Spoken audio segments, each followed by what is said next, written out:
From Jay Shetty being exposed as a copycat to James Arthur Ray suffocating people in a sweat lodge, these spiritual teachers went from being some of the most loved gurus on the planet to some of the most hated, starting with Jay Shetty, who captivated millions with his monk to self-help guru story. If you wake up and you feel inspired, that's going to change everything. Try it out for a week and let me know what happens.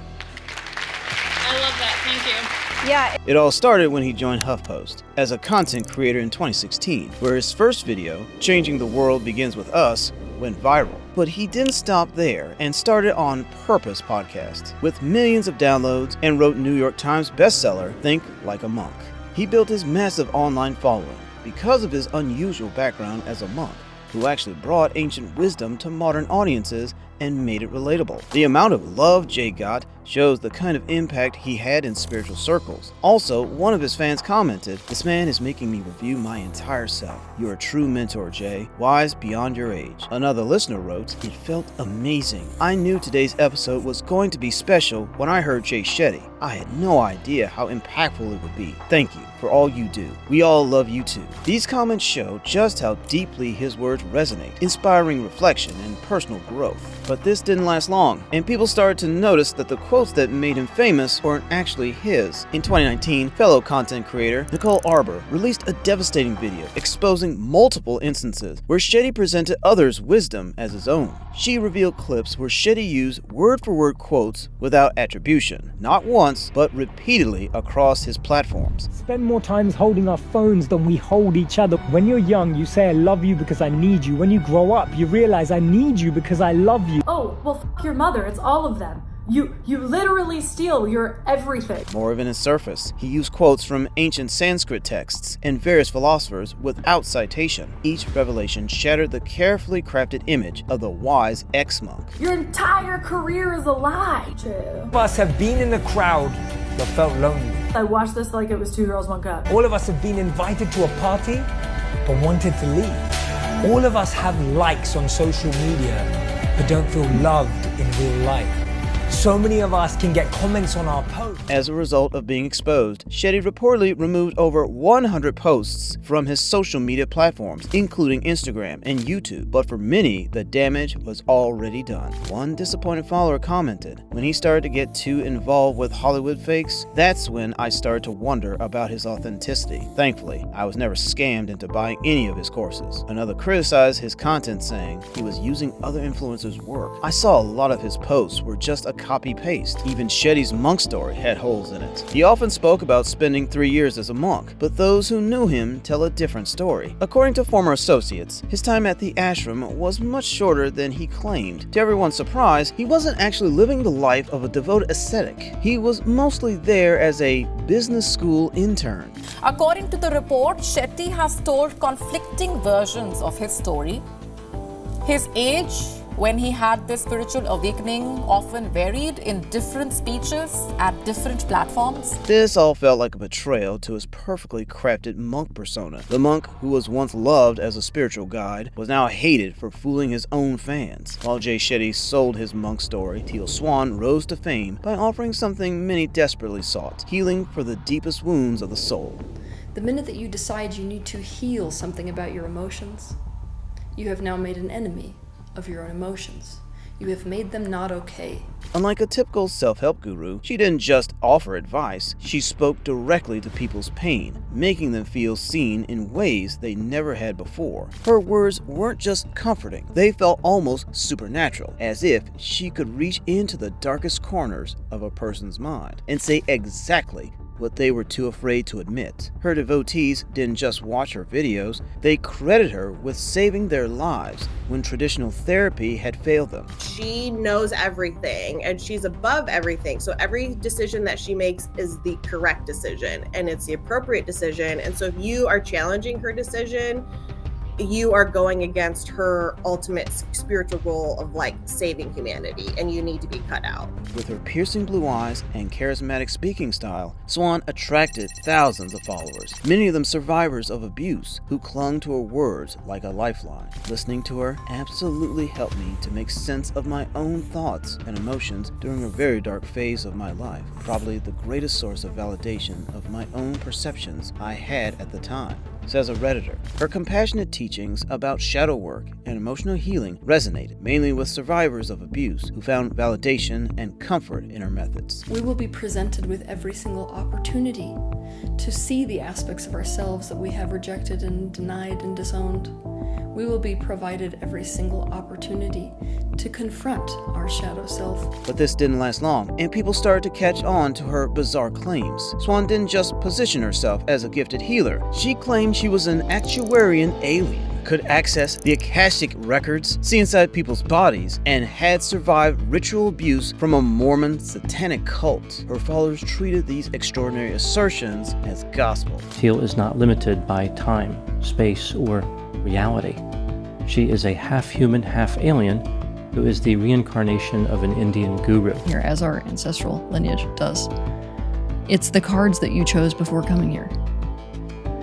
So not really having an awareness about that is like not knowing what cards you're playing with in life. The 2022 Hulu documentary, The Deep End, exposed troubling aspects of Swan's inner circle. She's definitely and again, uses more than just a monotone voice. Yeah, if you watch that documentary, what's it called again? I'm forgetting. The Deep End. The Deep End. Videos on therapy were a mixture of cognitive behavioral therapy and being at one with the universe. So it's kind of fusing these two ideas together. But the most disturbing evidence centered on Swan's approach to suicide. Her controversial completion process and death meditation didn't just claim to help people heal, they pushed vulnerable individuals to the edge. In these exercises, they weren't just reflecting on their pain. They were told to see their own deaths in horrifying detail. Eyes closed, minds open, they were guided to picture themselves hanging from ropes, floating lifeless in bathtubs, or lying in pools of blood. And all of this, while in a deeply suggestible meditative state, where the line between thought and reality blurred in dangerous ways. When mental health experts reviewed these practices, they were horrified, warning that hallucinating death is dangerous for people who are already suicidal. And she said,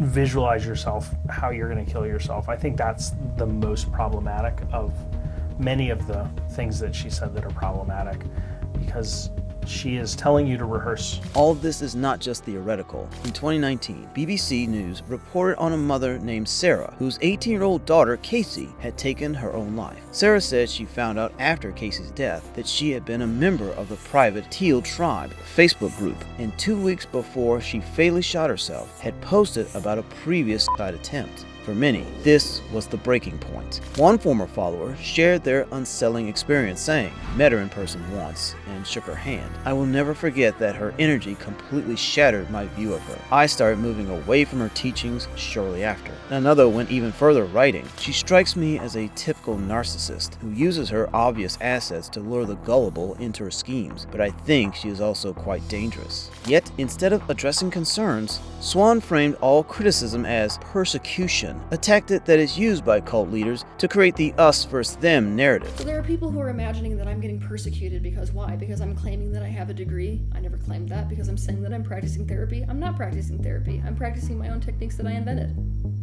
You can't stop somebody from doing that. Swan continues to operate her spiritual empire today, despite the growing chorus of former followers warning others of what lies beneath the surface of her cosmic claims. From Teal Swan's dangerous teachings to political extremism, our journey continues with a yoga teacher who transformed her wellness empire into a megaphone for troubling ideologies. Meet Katie Griggs, better known as Guru Jagat. Wasn't just another yoga teacher. She was a fierce yogi who was not going to sit around and be calm all the time, but she was a powerful force that birthed Rama Institutes, the place where celebrities and ordinary people sat side by side, drawn in by her bold, no-nonsense approach to Kundalini yoga. With her platinum blonde hair and designer outfits, she shattered the image of a typical yogi, proving that spirituality didn't mean giving up modern life. Many credit her with transforming their lives, overcoming addiction, healing deep wounds, and finding clarity in chaos. To them, she wasn't just a teacher, she was family. Oh my gosh, this is by far the coolest night that we've had so far. It's great to be able to meet all of Enma's family and friends, even people who helped her. how much she's progressed over the last 4 years, how much she's transformed as a player and as a person. But to actually be able to come here, this is something we've been talking about for a really long time. But things weren't as good as they seemed to be. A lot of people started to notice her troubling behavior behind the scenes. According to Phelan, who interviewed Griggs for a Vanity Fair article in 2021, the beloved Kundalini guru was vastly different when she was not in public. Jagat could be abusive, irrational, and was prone to lying. She spent money like water and often came up short when it was time to pay her employees, he reported. Former staff members shared disturbing messages from company communications, including one where Jagat wrote, "You all," for not drafting a promotional email as she wished, and threatened another group. "I will wring your figurative necks if not every photo you've ever taken up until now isn't in the Dropbox." As these revelations emerged, many who had once found healing in her community now felt deeply betrayed, watching their spiritual sanctuary transform into what some described as a toxic workplace, ruled by fear and intimidation. Equally troubling was Jagat's unwavering defense of her own teacher, Yogi Bhajan, after a 2020 investigation revealed decades of sexual and physical abuse allegations against him. The same Guardian article reveals this. He was accused of and sexual abuse by several dozen of his female followers, as well as child abuse and widespread fraud. An investigation carried out after his death in 2004 found the allegations to be credible. Rather than acknowledging the victims, Jagat dismissed the claims as attacks on the Kundalini tradition itself. Griggs presented herself as his spiritual heir and staunch defender, to some his unlikely reincarnation. She claimed that Bhajan gave her the name Guru Jagat. Before she could be fully held accountable, Jagat died unexpectedly in 2021 from a pulmonary embolism following ankle surgery. Her sudden death left her community deeply divided. Some followers remained loyal, defending her actions and words as misunderstood. Others felt betrayed and hurt, mourning not just her physical death, but the earlier loss of the compassionate teacher they had once believed in. Her legacy stands as a stark reminder of how easily spiritual communities can be manipulated when charismatic teachers abuse their authority and followers fear questioning the guru they once cherished. While Guru Jagat's abuse was mental, our next guru didn't stop there and took it even further. Meet Bikram Choudhury, the charismatic yoga teacher who transformed an ancient practice into a global phenomenon that attracted millions. His revolutionary hot yoga sequence promised not just physical fitness, but profound healing and transformation. Students worldwide shared testimonials of recovering from injuries doctors had deemed permanent, overcoming chronic illness, and finding mental clarity through his demanding 26 posture sequence. This is what's happening in Beverly Hills. There's a yoga college of India, and the man who runs it is Yogi Bikram. He was a teacher who was going to make me perfect. He saw potential in you that you might not see. In his packed studios, devoted practitioners endured rooms heated to 105 degrees, pushing through their limits as Bikram's commanding presence inspired them to achieve what they thought impossible. His magnetic personality and the remarkable physical transformations his method produced increased flexibility, weight loss, improved strength, and reported healing of chronic injuries attracted celebrities like Jennifer Aniston, David Beckham, Madonna, George Clooney, and Lady Gaga, further cementing his status as yoga royalty. His teacher training sessions became legendary pilgrimages, with thousands willing to pay the $10,000 fee for the chance to learn directly from the master they believed had changed their lives forever. But the healer who people trusted was hiding secrets that would soon shatter his empire and legacy. The facade began cracking in 2016 when former legal advisor Meenakshi Jaffabardhan filed a lawsuit alleging harassment and wrongful termination. What followed was a flood. 6 more women came forward with sexual assault allegations, describing a pattern of abuse during teacher training. And he actually said, oh, okay, do massage my dick. Grabbed my hand and tried to put his there. And then I said, The 2019 Netflix documentary, Bikram, Yogi, Guru, Predator, revealed the full extent of Choudhury's behavior. Multiple women have accused Bikram of assault. He just kept saying, I'm gonna have you this time. Victims were afraid to speak out. He had people around him who their financial livelihood depended upon keeping the silence. Bikram fired his lawyer for investigating accusations. His lawyer for investigating claims of sexual harassment. When a jury awarded Chafabadan $924,500 in 2016, Choudhury fled the United States, abandoning his fleet of 43 luxury cars. Despite the judgment and outstanding arrest warrant, he continues to lead teacher training internationally. The once-loved guru is now hated for exploiting the trust and devotion of countless students, using his spiritual authority to satisfy his darkest impulses. Bikram's victims survived to tell their stories, while 3 followers of James Arthur Ray weren't so fortunate. From the moment James appeared in the 2006 hit film The Secret, audiences were captivated by his magnetic presence and life-changing promises. Followers described him as the ultimate manifestation guru, a man who could help anyone transform their reality through the power of thought. I believe that you have to think, feel, and act in accordance with what you're going after. And if you look at anybody who's not creating what they desire and deserve, one of those components is missing. His passionate teachings about unlimited potential struck a chord with thousands who felt stuck in their lives. Through his energetic seminars and best-selling books, Ray convinced followers they could achieve anything, wealth, health, love, simply by changing their mindset and following his guidance. But as long as you keep your head on square, because you see, when you start to think you own something, then it starts to own you. As long as you realize, hey, I don't know anything. I'm just they're just toys. They're just things for me to play with temporarily. They come and they go, and I'm not attached to them, and I'm certainly not defined by them. People loved him so much that they were willing to pay up to $10,000 per person for his exclusive retreats, seeing it not as an expense, but as an investment in their limitless future. But what happened in Sedona, Arizona on October 8, 2009 transformed Ray from spiritual teacher to convicted criminal. Anniversary of the Sweat Lodge ceremony inside of this makeshift structure in Sedona, Arizona, in which 3 people died. The spiritual warrior retreat concluded with a sweat lodge ceremony, where participants were packed into a makeshift structure covered with tarps and heated with scorching rocks. Despite participants vomiting, passing out, and begging to leave, Ray encouraged them to push through their perceived limitations. Prosecutors begin to call witnesses and former followers of spiritual guru James Ray to the stand to describe the day 3 people died. His former volunteer tells me his ego took his games over the edge.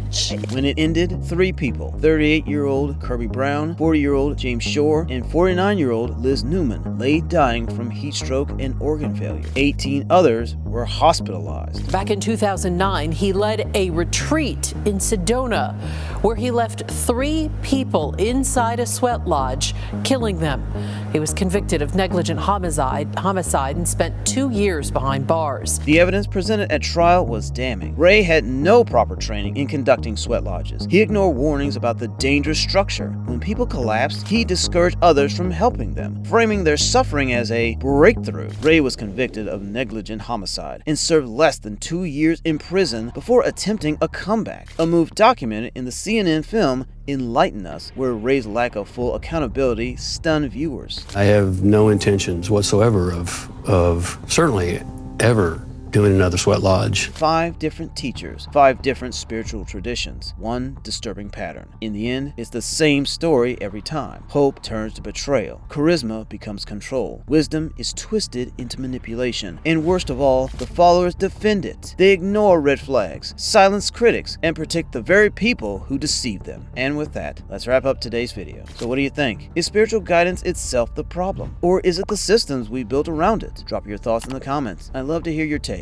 Before you go, don't forget to check out my recent video.